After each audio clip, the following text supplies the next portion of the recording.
नमस्कार, मैं हूं खुशबू पांडे। स्वागत है आपका हमारे खास कार्यक्रम जनता सरकार, जिसमें हम बात करेंगे सत्ता के सिंहासन से लेकर जनता के सरोकार तक। साथ ही हम आपको बताएंगे प्रदेश सरकार की हर उस योजना के बारे में जिनका सीधा संबंध हरियाणा के जनता से है। जो योजनाएं प्रदेश के विकास को नई गति प्रदान करेंगी और हरियाणा की जनता का चहुमुखी विकास भी करेंगी, ताकि प्रदेश की जनता तरक्की की राह पर आगे बढ़े और हरियाणा प्रदेश निरंतर उन्नति की नई ऊंचाइयों को छूता हुआ प्रगतिशील रहे। तो अगले 30 मिनट तक बने रहिए हमारे साथ और देखते रहिए जनता सरकार।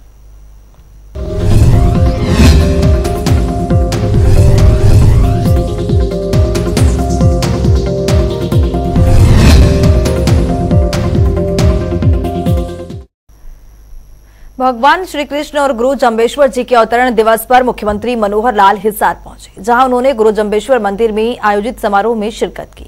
इस अवसर पर मुख्यमंत्री मनोहर लाल ने कहा कि भगवान श्री कृष्ण ने गीता का संदेश दिया है, तो वहीं गुरु जम्बेश्वर ने प्रकृति के संरक्षण का संदेश भी दिया है। इस रिपोर्ट के जरिए देखिए। देश भर में जन्माष्टमी का धूम देखने को मिल रहा है। भगवान श्री कृष्ण और गुरु जम्बेश्वर जी के अवतरण दिवस पर मुख्यमंत्री ने गुरु जम्बेश्वर मंदिर में आयोजित समारोह में शिरकत की, जहां उन्होंने संबोधित करते हुए कहा कि प्रकृति भगवान का रूप है, इसीलिए इसका संरक्षण करना हमारी सामूहिक जिम्मेवारी है। इस अवसर पर मुख्यमंत्री मनोहर लाल ने मंदिर परिसर में पूर्व मुख्यमंत्री स्वर्गीय चौधरी भजन लाल की प्रतिमा का अनावरण भी किया, जिसके बाद मुख्यमंत्री मनोहर लाल ने कहा कि भगवान कृष्ण ने गीता कर्म की महत्ता और धर्म की विजय का संदेश मानव जाति को दिया है। उसी तरह गुरु जम्बेश्वर भगवान ने 16वीं सदी में प्रकृति को बचाने और पर्यावरण वनस्पति के महत्व का संदेश देकर समाज में जागृति पैदा की है। मुख्यमंत्री मनोहर लाल ने कहा कि गुरु जम्बेश्वर महाराज का प्रकृति के संरक्षण के संदेश की कोविड-19 के दौरान विशेषता महसूस की गई है। जब ऑक्सीजन की कमी हो गई, संत महात्मा ने अपने अपने तरीके से जो संदेश दिए थे वे उस समय भी प्रासंगिक थे और आज भी है।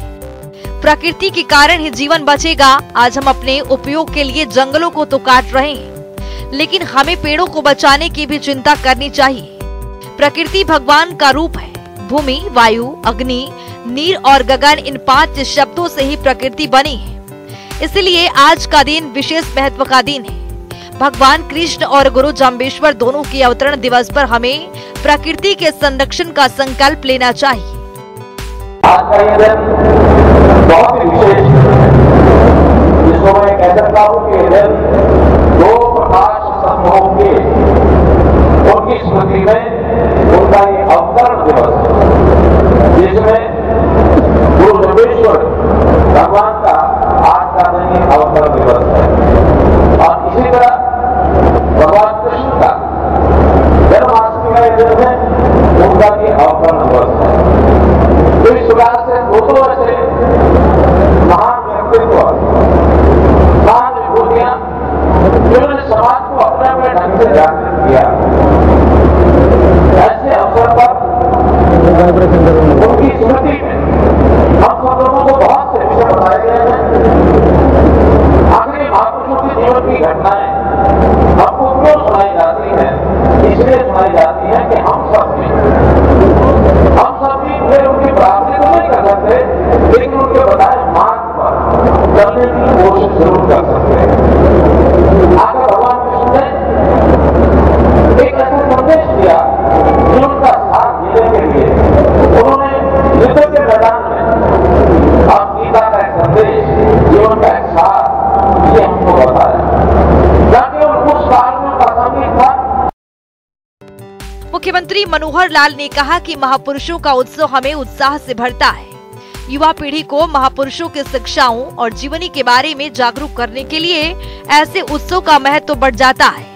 मुख्यमंत्री ने कहा कि खेजड़ी पेड़ और हिरण की रक्षा के लिए विश्नोई समाज ने कुर्बानी दी है।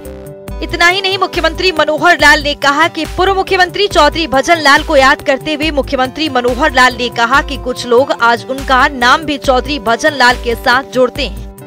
उन्होंने कहा कि भजन लाल ने बिना भेदभाव के पूरे हरियाणा का एक समान विकास करवाया था और वे खुद भी हरियाणा एक, हरियाणवी एक के मूल मंत्र पर चलते हुए सभी विधानसभाओं में एक समान विकास कार्य करवा रहे हैं। इस अवसर पर शहरी स्थानीय निकाय मंत्री डॉक्टर कमल गुप्ता, राज्यसभा सांसद लेफ्टिनेंट जनरल डॉक्टर डीपी वत्स, हरियाणा विधानसभा उपाध्यक्ष रणवीर गंगवा, विधायक दूडाराम, विधायक जोगीराम सिहाग, मेयर गौतम सरदाना, अखिल भारतीय बिश्नोई समाज के राष्ट्रीय अध्यक्ष देवेंद्र बुढ़िया के अलावा बड़ी संख्या में बिश्नोई समाज के गणमान्य व्यक्ति उपस्थित रहे। स्पेशल डेस्क जनता टीवी।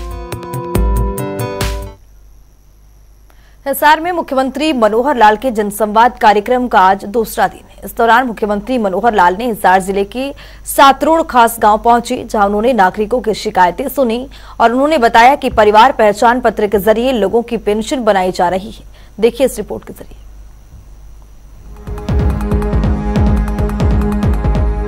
हरियाणा के मुख्यमंत्री मनोहर लाल प्रदेश में नागरिकों के समस्याओं को सुनने, परखने और समझने के लिए जनसंवाद कार्यक्रम कर रहे हैं। इसी कड़ी में मुख्यमंत्री मनोहर लाल का जनसंवाद कार्यक्रम का अगला पड़ाव हिसार जिले के गांव सातरोड़ खास पहुंच चुका है। सातरोड़ गांव में पहुंचने पर मुख्यमंत्री मनोहर लाल ने गांव सातरोड़ खास में संत शिरोमणि धना भगत के चित्र पर पुष्प अर्पित कर उन्हें नमन भी किया।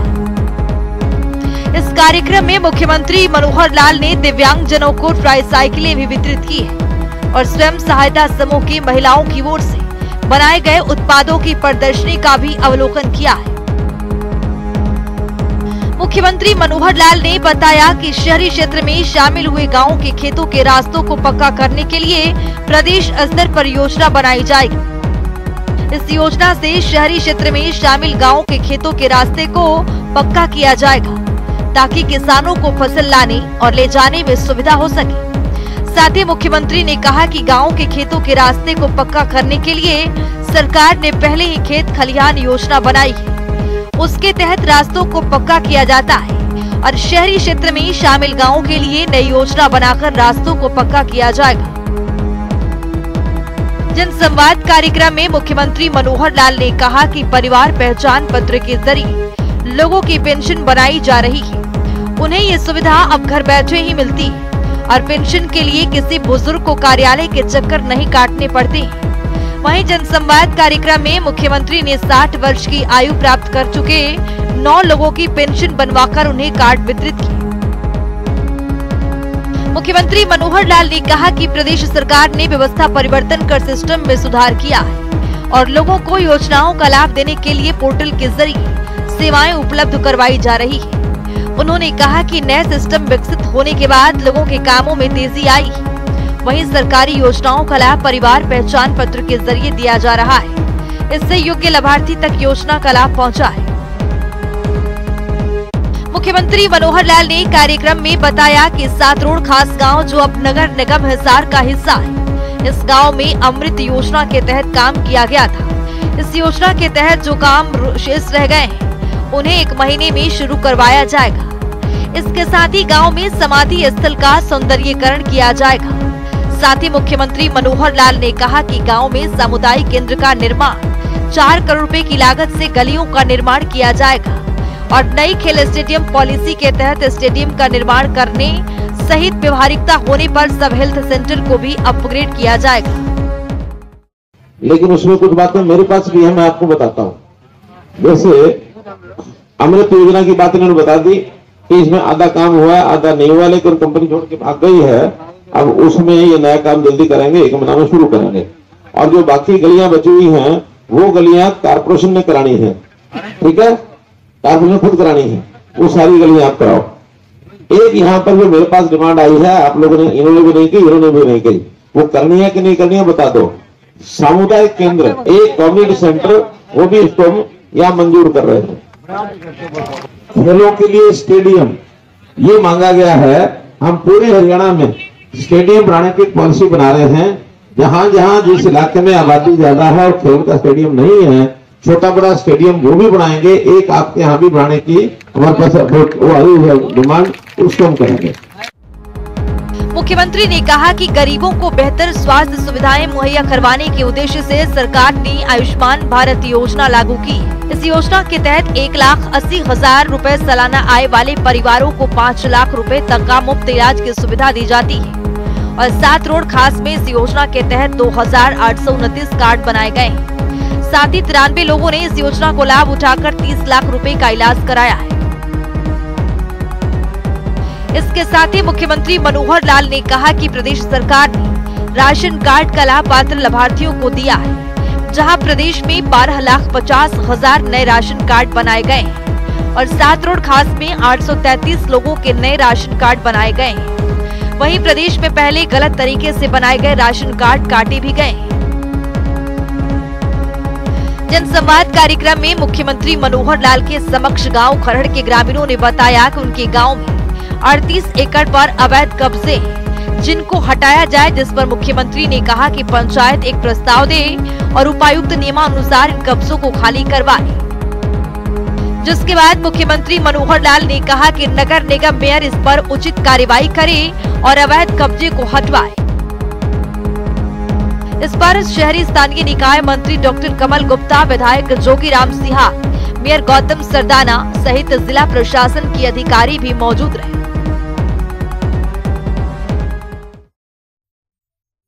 वहीं मुख्यमंत्री मनोहर लाल आज हिसार जिले के बरवाला विधानसभा क्षेत्र के गांव मिर्जापुर पहुंचे, जहां उन्होंने ग्रामीणों से बातचीत कर उनकी शिकायतों का समाधान किया। मुख्यमंत्री मनोहर लाल ने कहा कि वर्तमान राज्य सरकार ने प्रदेश की जनता को पारदर्शी तरीके से सरकारी योजनाओं का लाभ पहुंचाने का काम किया है। देखिए।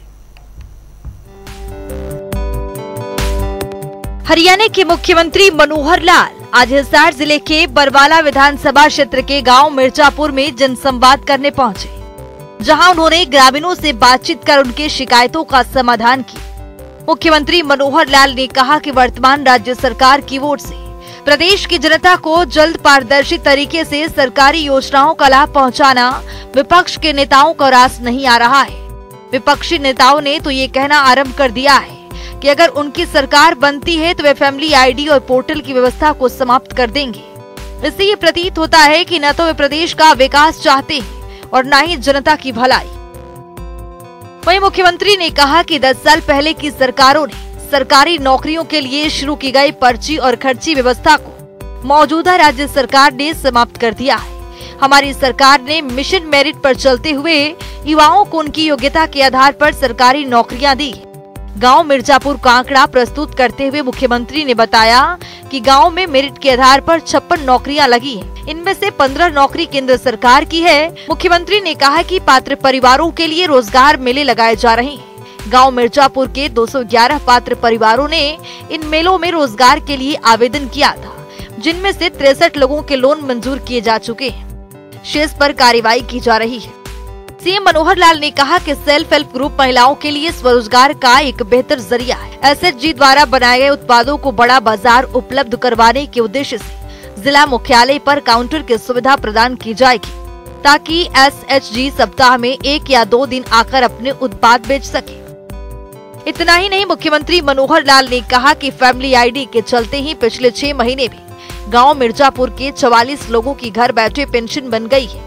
आयुष्मान योजना का जिक्र करते हुए मुख्यमंत्री ने कहा कि पिछले 1 वर्षों में गांव मिर्जापुर के 251 लोगों को इस योजना का लाभ मिला है और सरकार ने इन लोगों के उपचार पर 1 करोड़ 10 लाख रुपए की राशि खर्च की है। जनसंवाद कार्यक्रम के दौरान 6 लोगों की मौके पर ही वृद्धावस्था पेंशन बनाई गई है और मुख्यमंत्री ने इन सभी को पेंशन कार्ड भेंट किए हैं। कार्यक्रम में उन्होंने मिर्जापुर में आसपास के गाँव के सरपंचों के विभिन्न मांगों को भी मंजूर किया है। मुख्यमंत्री ने गांव रायपुर में ग्राम सचिवालय, गांव ढाड़ी रायपुर में 12वीं तक स्कूल और गांव शिकारपुर, गांव मयर, गांव धासू, गांव न्याड़ा व गांव खरकड़ी में सामुदायिक केंद्रों और गांव मिर्जापुर में सामुदायिक केंद्र और रजभाई की मांग को पूरा करने की घोषणा की है। इसके अलावा गांव तलवंडी राड़ा की मांग के संबंध में उन्होंने कहा कि 1 महीने के भीतर ग्रामीणों को रास्ता मिल जाएगा। मुख्यमंत्री ने जिला समाज कल्याण अधिकारी को निर्देश दिए कि जिन दिव्यांगजनों के हाथ ठीक है, उन्हें इलेक्ट्रिक ट्राई साइकिल उपलब्ध करवाई जाएगी, ताकि वे अपने बलबूते पर इधर उधर जा सके। इस अवसर पर सांसद बृजेंद्र सिंह, विधानसभा उपाध्यक्ष रणवीर गंगवा, विधायक जोगीराम सिंहा सहित सरपंच और जिला प्रशासन के अधिकारी मौजूद रहे। ब्यूरो रिपोर्ट, जनता टीवी।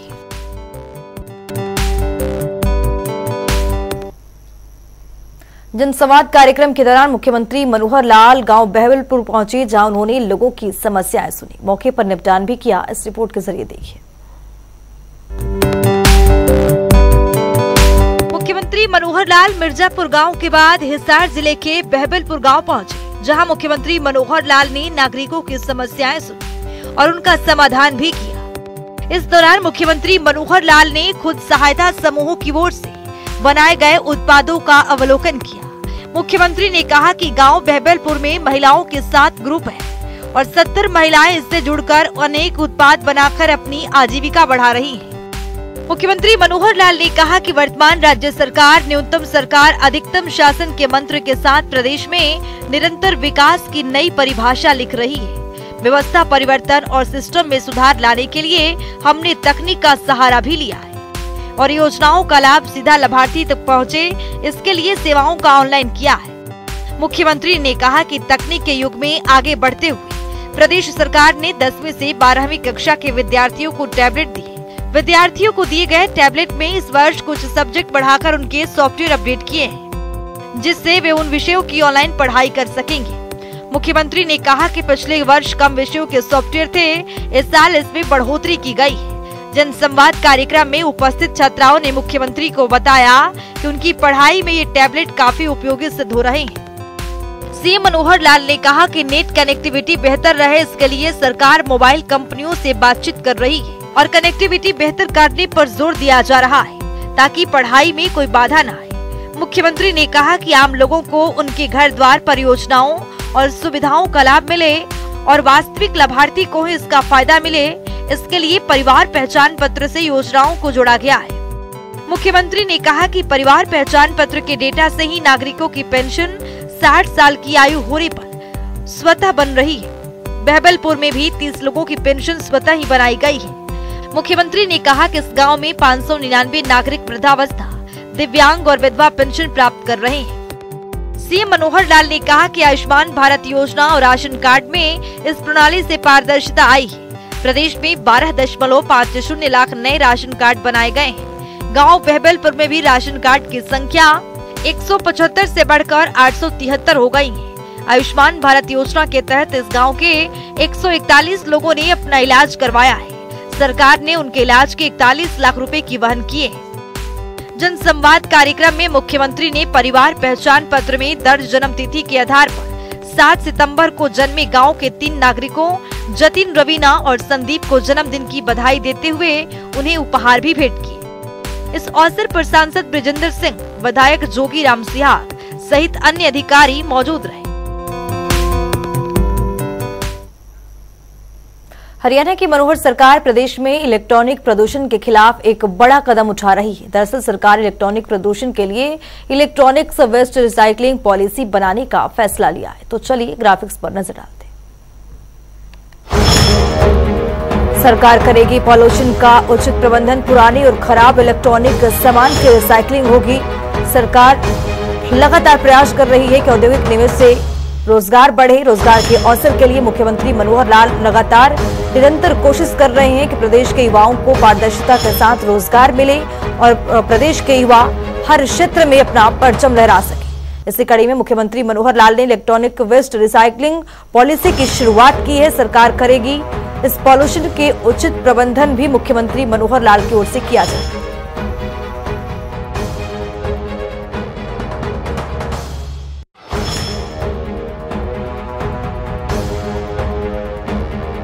हरियाणा के मुख्यमंत्री मनोहर लाल जल संरक्षण की दिशा में कई महत्वपूर्ण कार्य कर रहे हैं ताकि आने वाले पीढ़ियों को जल संकट का सामना न करना पड़े।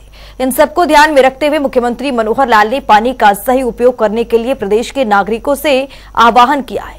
तो वहीं पानी के संग्रह के साथ साथ उसके प्रबंधन के लिए भी काम करने की अपील की है। देखिए, पानी ये हमारे लिए अमृत है। पानी हमारा, जल ही जीवन है, जैसा कहते हैं हमारा जीवन है। पानी के बिना कुछ नहीं है। शायद कुछ समय तक अन्न के बिना व्यक्ति रह सकता है, लेकिन जल के बिना नहीं रह सकता। जल उसका एक प्रवाह है, उसका एक साइकिल है, प्रकृति का साइकिल है।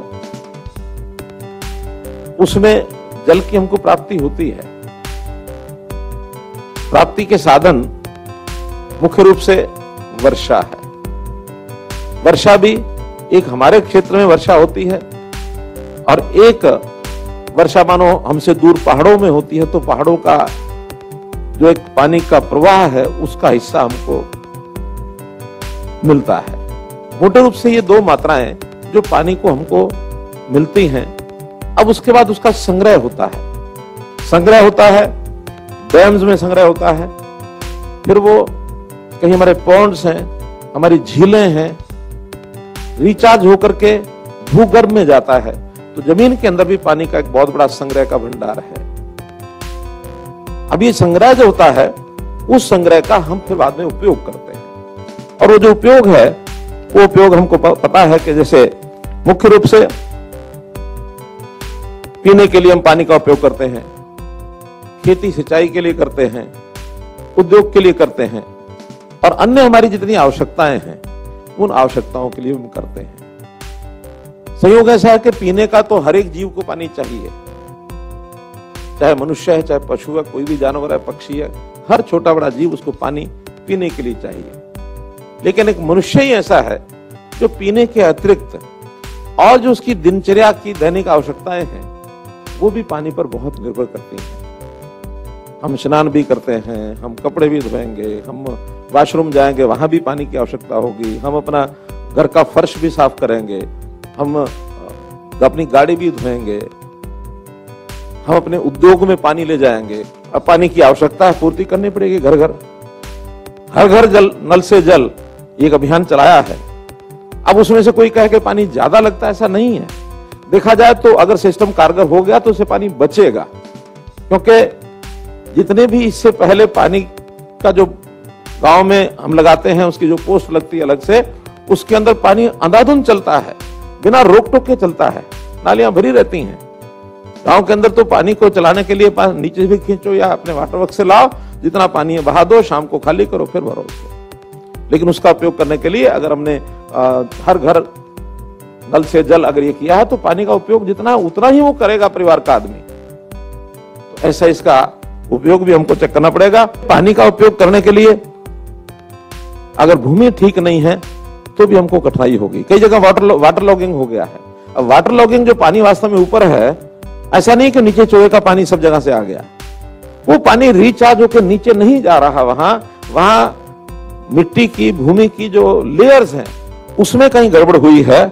अगर वहां भी आप ट्यूबवेल लगा करके पानी निकालना चाहेंगे, वाटर लॉगिंग ऊपर के एरिया में है, नीचे आपको 60 फुट से 50 फुट से नीचे पानी, अच्छा पानी मिलेगा नहीं। पानी हमारे लिए इतना कम ना हो जाए कि अगली पीढ़ी, आने वाली पीढ़ी हमको कहीं कहे कि हमारे पूर्वज जो हैं वो, उनको कोई समझ नहीं थी, अकल नहीं थी। तो जैसे हमें पानी जो है विरासत में यहाँ तक मिला है, हम अगली पीढ़ी को भी पानी विरासत में दे करके जाए। तो चलिए अब जान लेते हैं आज के सवाल का विजेता कौन है।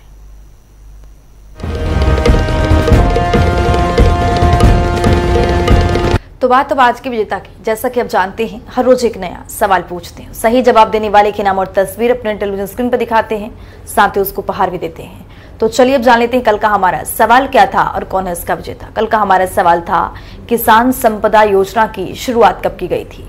इसका सही जवाब है साल 2017। ढेरों जवाब आए, लेकिन आज के हमारे विजेता हैं सुनील कुमार कैथल से। सुनील, आपको बहुत बहुत बधाई। तो फिर पूछेंगे आज का सवाल, देखते रहिए जनता टीवी।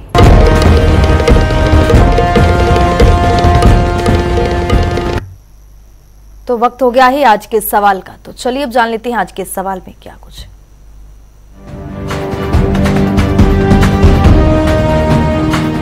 हर रोज की तरह हाजिर हूं आज का सवाल लेकर। जैसा कि आप जानते हैं, हर रोज एक नया सवाल पूछते हैं, सही जवाब देने वाले के नाम और तस्वीर अपने टेलीविजन स्क्रीन पर दिखाते हैं, साथ ही उसको उपहार भी देते हैं। तो चलिए अब नजर डालते हैं आज के सवाल पर। पराली बेच प्रोत्साहन योजना की शुरुआत कब की गई थी? ए अक्टूबर 2022, बी अक्टूबर 2021, सी अक्टूबर 2020, डी अक्टूबर 2019। तो दीजिए सही जवाब और बनिए विजेता।